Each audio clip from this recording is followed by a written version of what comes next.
செவிமடுத்து கேட்காத பல்வேறு கோரிக்கைகள், பல்வேறு பிரச்சனைகளை அவர்கள் தீர்க்க வேண்டும்.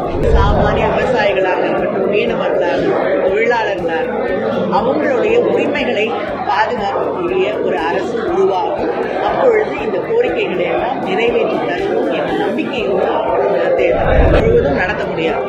அதையே பல்வேறு கட்டங்களாக நடத்த வேண்டிய ஒரு நிலையில இருக்கும் பொழுது மாநில அரசுகளை எல்லாம் கலைத்துவிட்டு ஒரே நாடு ஒரே தேர்தல், ஒரே நாடு ஒரே மொழி, ஒரே நாடு ஒரே மதம், ரேஷன் கார்டு எல்லாமே ஒன்றாக மாற்றுவது என்பது மாநிலத்தின் அடையாளங்களை அழிப்பதற்கு தான் பயன்படுமே தவிர இந்த நாட்டின் ஒற்றுமைக்கு நிச்சயமாக பயன்படும்.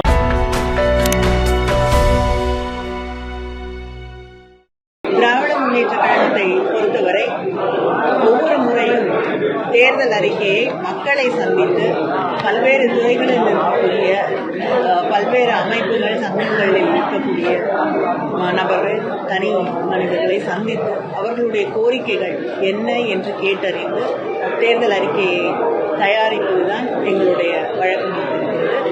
இந்த முறை தேர்தல் அறிக்கை வரக்கூடிய நாடாளுமன்றத்திற்கான தேர்தல் அறிக்கையை தயாரிப்பதற்காக திராவிட முன்னேற்ற கழகத்தின் சார்பிலே தலைவர் தளபதி அவர்கள் ஒரு குழுவை நியமித்திருக்கிறார்கள். அந்த குழு தமிழ்நாட்டில் இருக்கக்கூடிய பல்வேறு பகுதிகளுக்கு சென்று அங்கே இருக்கக்கூடிய பல்வேறு தரப்பு மக்களை சந்தித்து அவர்களுடைய கோரிக்கைகளை பெற்று, கருத்துக்களை பெற்று இந்த தேர்தல் அறிக்கையை தயாரிக்கக்கூடிய அந்த முயற்சியிலே ஈடுபட்டிருக்கிறோம்.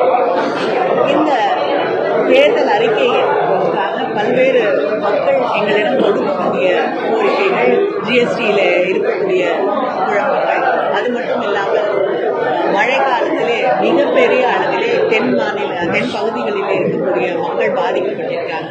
தமிழ்நாட்டில் இருக்கக்கூடிய தூத்துக்குடி, திருநெல்வேலி, அது மட்டும் கன்னியாகுமரி போன்ற மிக அதிகமாக வெள்ள பாதிப்புகளில் கஷ்டப்பட்டுக் கொண்டிருக்கக்கூடிய வியாபாரிகளாக இருக்கட்டும், மக்களாக இருக்கட்டும், விவசாயிகளுக்கு இதுவரை மத்திய அரசாங்கம் எந்த விதத்திலுமே நிதி உதவியோ எந்த உதவியும் அவர்கள் செய்ய முன்வரவில்லை. பல முறை மானிட்டரிங் கமிட்டி வந்தாங்க, நிதி அமைச்சர் நேரடியாக பார்வையிட்டிருக்கிறார். அதன் பிறகு அவர்களுடைய துயரத்தை உடைப்பதற்கு அவர்கள் முன்வரவில்லை. இதுதான் தொடர்ந்து தமிழகத்தை அவர்கள் வஞ்சித்துக் கொண்டிருக்கக்கூடிய ஒரு சூழலை பார்த்துக் கொண்டிருக்கிறோம். அதையும் மக்கள் முக்கியமான கோரிக்கையாக எடுத்து வைக்கிறார்கள். பல்வேறு பிரச்சனைகள் இதுவரை ஒன்றிய அரசாங்கம் காதில் செவிமடுத்து கேட்காத பல்வேறு கோரிக்கைகள், பல்வேறு பிரச்சனைகளை அவர்கள் தீர்க்க வேண்டும் என்று கோரிக்கை வைக்கிறார்கள். உங்களுக்கே நல்லா தெரியும், ஒவ்வொரு பட்ஜெட்லையும் வட மாநிலங்களுக்கு ஒதுக்கப்படும் நிதி, ரயில்வே பட்ஜெட்டில் ஒதுக்கப்படும் நிதிக்கும் தென் மாநிலங்களுக்கு ஒதுக்கப்படக்கூடிய நிதிக்கும் இருக்கக்கூடிய அந்த இடைவெளி அவங்களுக்கு எவ்வளவு அதிகமாக ஒதுக்குகிறார்கள். ஒவ்வொரு முறையும் நமக்கு குறைந்து கொண்டு வரக்கூடிய அந்த சூழலிலே ரயில்வேக்கான நிறைய கோரிக்கைகள் வருகிறது. இதையெல்லாம் நிச்சயமாக என்னுடைய முதலமைச்சர் அவர்கள் அளித்து அந்த தேர்தல் அறிக்கை தயாரிக்கப்படும்.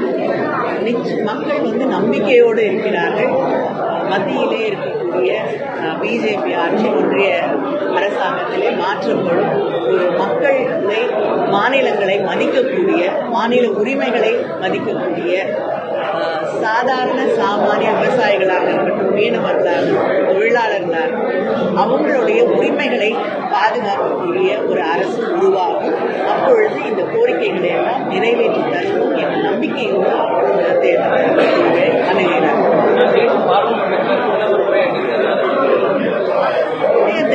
பிரதமர் உரை அப்படிங்கிறத விட தொடர்ந்து பிரதமராக இருக்கக்கூடிய ஒருவர் தன்னுடைய சாதனைகள், தான் செய்ய இருக்கக்கூடிய விஷயங்களை முன்வைத்து பேச வேண்டும். அதை விட்டுவிட்டு மறுபடியும் எதிர்கட்சிகளை விமர்சனம் செய்வதிலேயே நேரத்தை அவர்கள் அதிகமாக செலவழிக்கிறார்.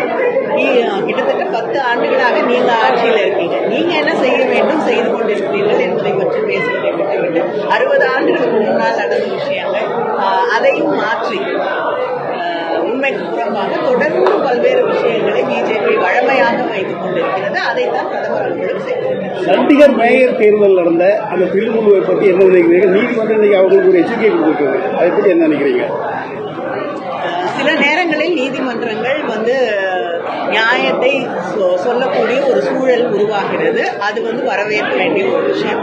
ஆளுங்கட்சி இன்று மத்தியிலே இருக்கக்கூடிய ஒன்றிய அரசாங்கம் எப்படி தேர்தல்களை நடத்துகிறது, எப்படி எந்த அளவுக்கு ஜனநாயகத்திலே நம்பிக்கை வைத்திருக்கிறார்கள் என்பதை தெளிவாக நான் புரிந்து கொள்ள முடியும். ஒரே தேர்தல் என்று அவங்க கோரிக்கை வச்சிருக்காங்க. ஆனால் இந்த தேர்தல் வந்து 7 கட்டமாக நடக்க போகுதுன்னு சொல்றாங்க.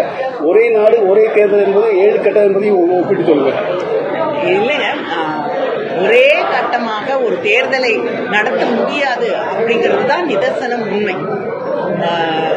பாராளுமன்ற தேர்தலையே ஒரே நாளிலே நாடு முழுவதும் நடத்த முடியாது.